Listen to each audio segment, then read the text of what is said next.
ऊस वाहतूकदारांच्या समस्या सोडवण्यासाठी संघटनेची स्थापना केली, पण त्यासाठी खूप खस्ता खाल्ल्या आहेत.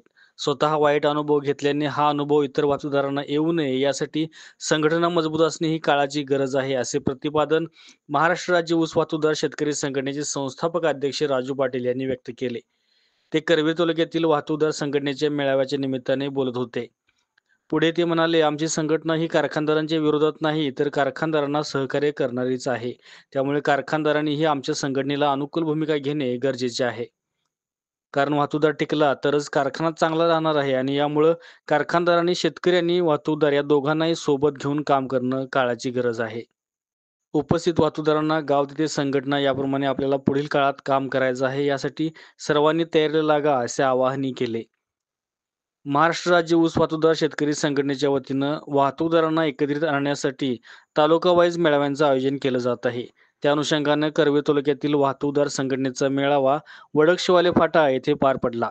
या मेळाव्यात सर्वपक्षीय नेते मंडळी उपस्थित होते. बिद्री साखर कारखान्याचे संचालक पंडितराव केने, संभाजीराव पाटील हे उपस्थित होते.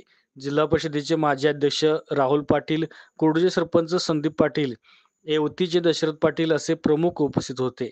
मेळाव्याच्या अध्यक्षस्थानी पंचायत समितीचे माजी सदस्य किरणसिंह पाटील होते. मेळाव्याचे स्वागत महाराष्ट्र राज्य ऊस वाहतूक संघटनेचे करवीर तालुका अध्यक्ष प्रवीण पाटील यांनी केलं.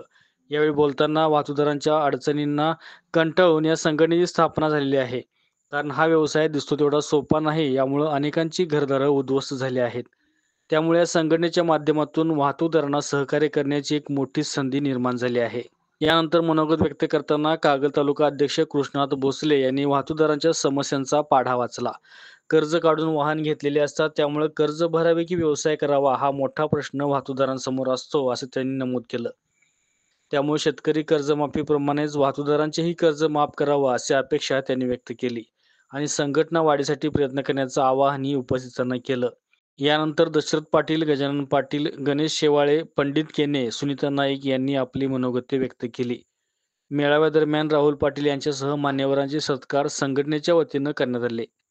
सत्काराला उत्तर देताना राहुल पाटील यांनी संघटनेला नेहमीच मदत राहील अशी भूमिका असेल आणि स्वर्गीय पी.एन. पाटील यांनी देखील भोगावती साखर कारखान्याच्या माध्यमातून वाहतूकदार संघटनेस अनुकूल भूमिका घेतल्याचं त्यांनी उपस्थितांना सांगितलं. यानंतर या संघटनेचे संस्थापक अध्यक्ष राजू पाटील यांचा सन्मान उपस्थित मान्यवरांच्या हस्ते करण्यात आला. या कार्यक्रमाचं सूत्रसंचालन शाहीर उदय भोसले यांनी केलं. आभार संघटनेचे जिल्हाध्यक्ष बाळासाहेब पाटील यांनी मानले. या मेळाव्यासाठी ऊस वाहतूकदार संघटनेचे सदस्य मोठ्या संख्येने उपस्थित होते. अशाच नवीन अपडेट्स आणि आपल्या भागातील बातम्यांसाठी या चॅनलला लाईक करा, शेअर करा आणि सबस्क्राईब करा.